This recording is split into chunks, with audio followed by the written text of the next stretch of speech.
Análise de água vai definir para mim, vai me dar como parâmetro, como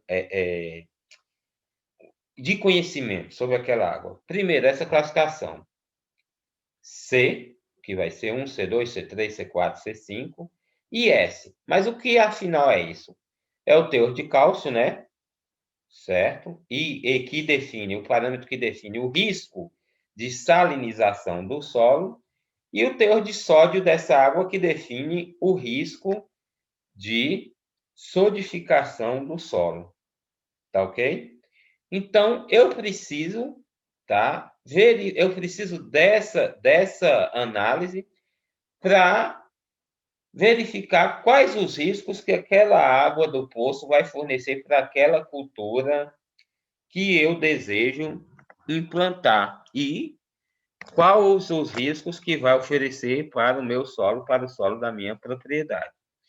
Só vou fechar aqui um pouquinho para mostrar para vocês. Como vocês podem ver, ó, vamos supor, quando a água chega na classificação C1, baixo risco de salinização, C2, médio risco de salinização, C3, alto risco de salinização, C4, muito alto risco de salinização, C5, extremo risco de salinização, S1, fracamente sódica, S2, razoavelmente sódica, S3, fortemente sódica, S4, muito fortemente sódica. Qual é o exemplo que eu quero mostrar para vocês? Por exemplo, aqui, vou abrir aqui rapidinho, outra página aqui. Opa, prontinho. Um tempo atrás, eu fui chamado para resolver um problema na ABB de Brumado. O pessoal estava queixando comigo que a grama não estava desenvolvendo, etc. e tal, e que eles tentavam, molhavam, adubavam, mas, né, estava com problema, não estava desenvolvendo. Bom, óbvio que logo levantei uma coisa: excesso de compactação. Então, lógico, grama, futebol, todo mundo pisa, etc. E também pedi uma análise de solo e uma análise de água, tá? Detalhe na análise, perdão, na análise de água.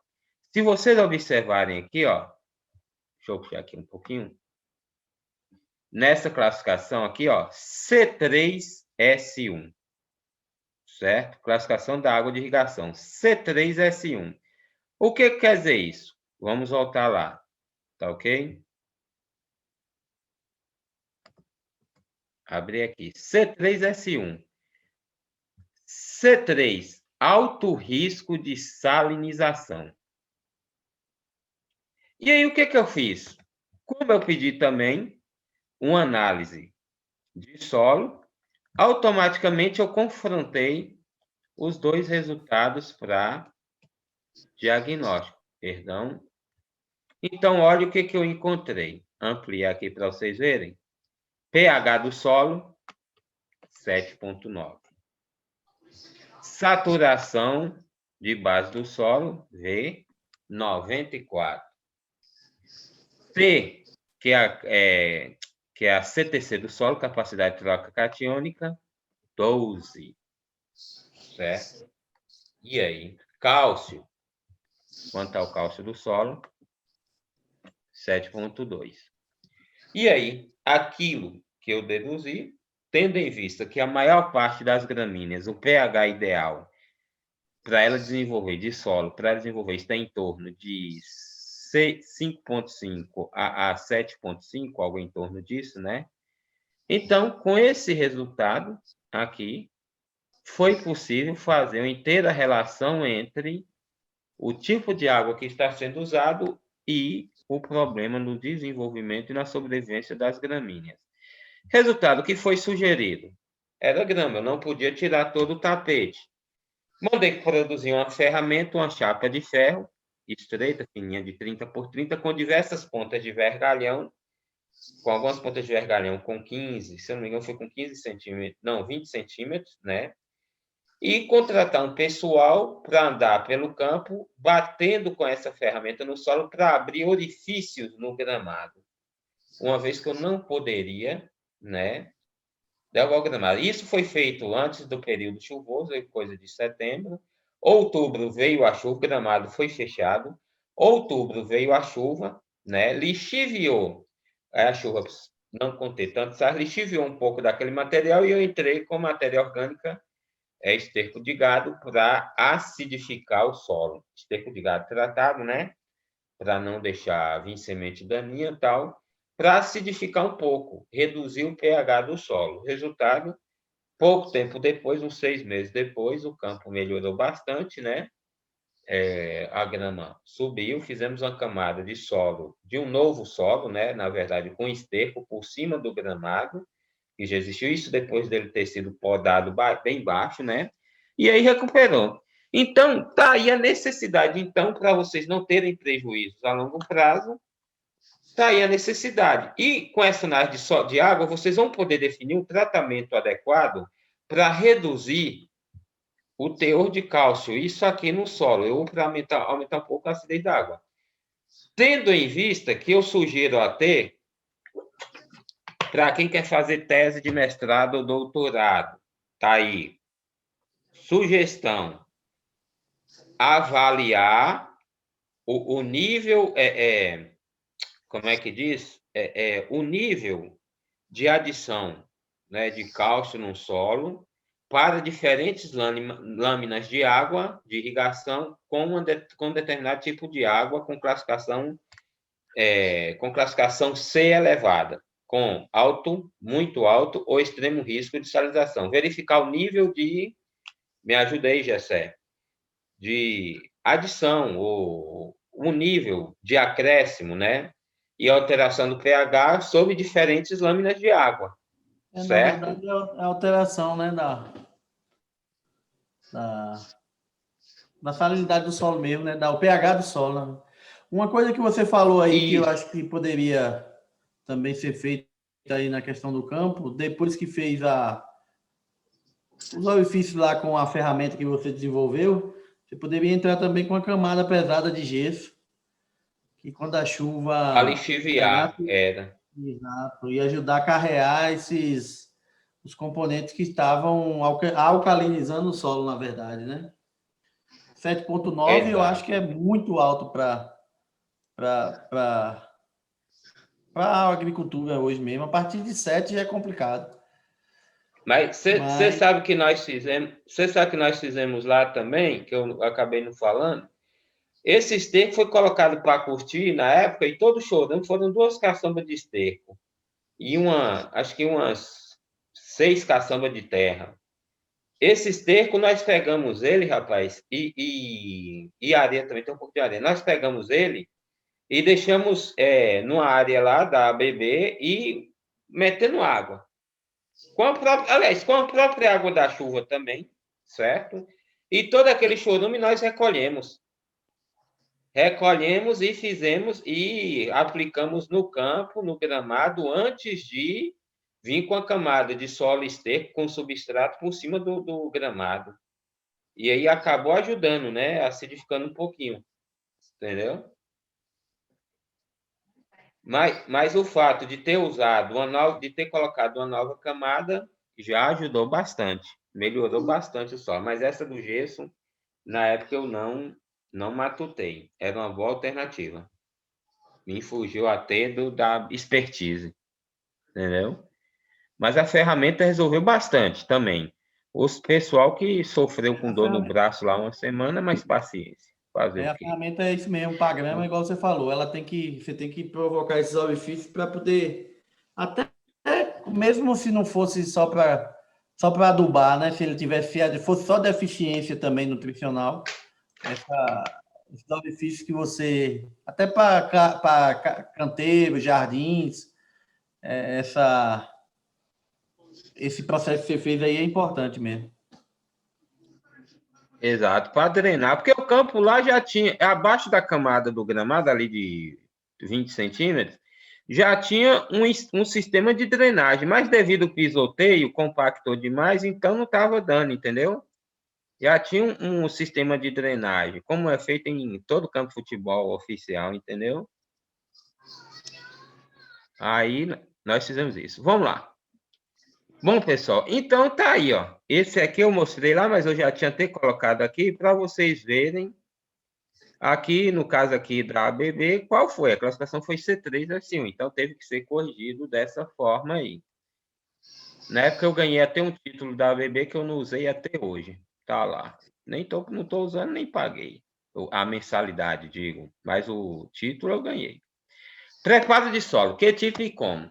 Bom, com base no resultado da análise de solo e da análise de água, eu vou definir o tipo de preparo de solo que eu vou fazer.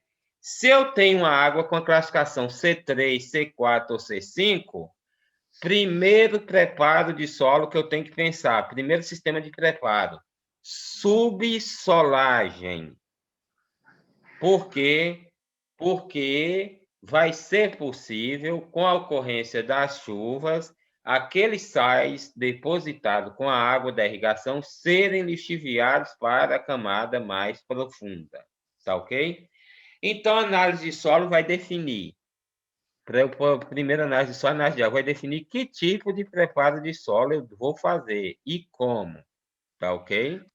Então, aqui vocês têm exemplos de arado, grade, subsolador e suco, tá? Vou plantar café, vou plantar em cova ou em suco. Garanto para vocês, faça em suco, que é muito melhor, tá ok? Então, tudo isso tem que ser pensado.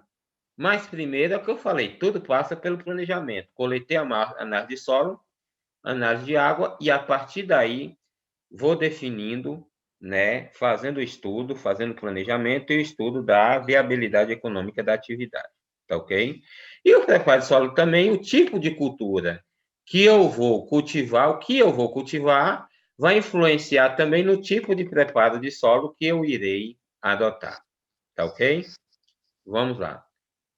Daí vocês vêm subsolar. Inclusive, muita gente, por não planejar em tempo hábil, principalmente quem depende de trator de associação, acaba atrasando o plantio de sua lavoura, porque o trator está fazendo a terra de fulano, de ciclano, de beltrano, e quando chegar nessa pessoa, já terá perdido aí umas 2 ou 3 chuvas aí do período. Já terá atrasado o plantio, considerando a janela de plantio que nós temos, que é de outubro a dezembro, tá ok? Janeiro e fevereiro já fica meio tardio.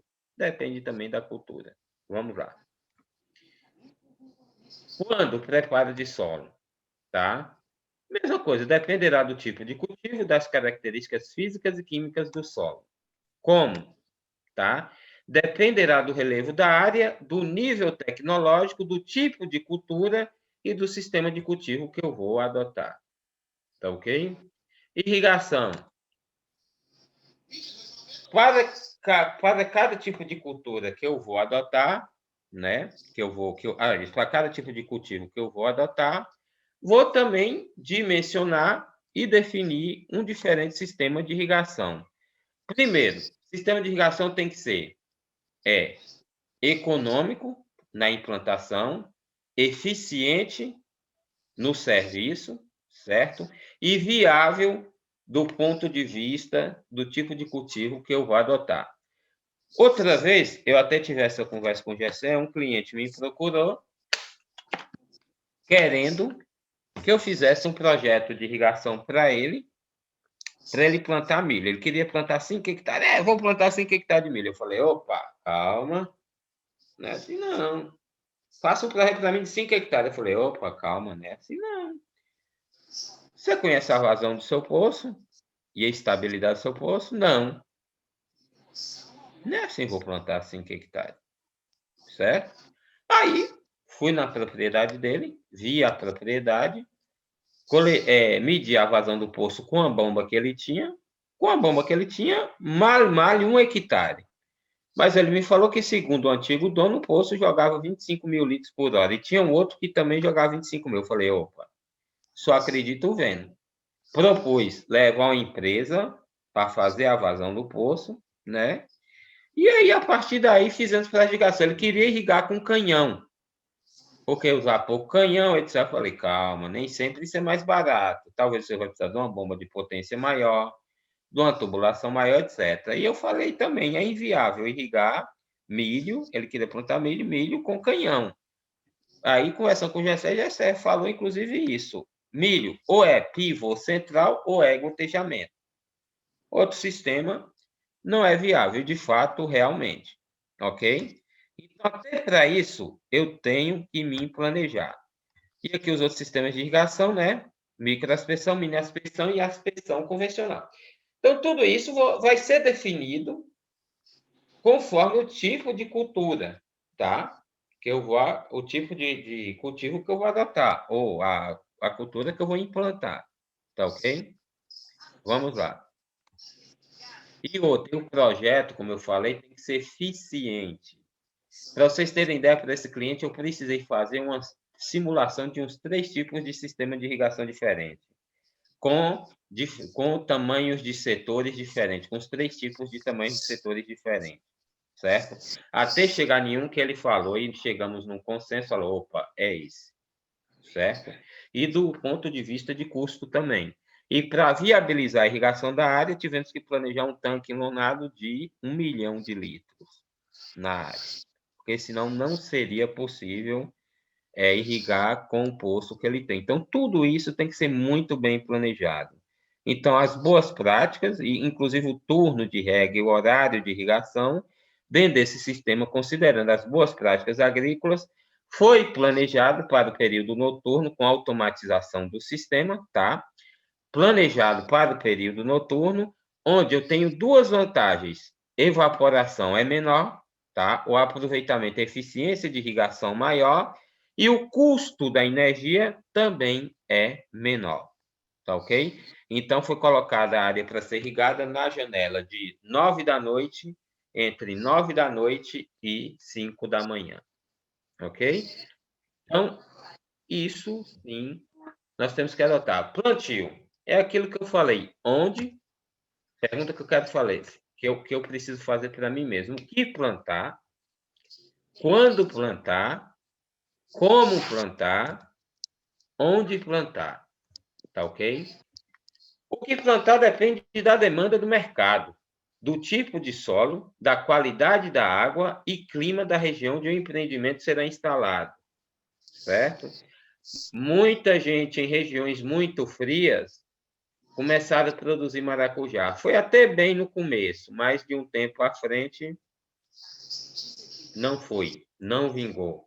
Principalmente essas regiões onde há precipitação de chuva nas épocas frias do ano, ou seja, maio, junho, julho. Eu cito aqui a região alta do município de Ituaçu, Barra da Estiva, né?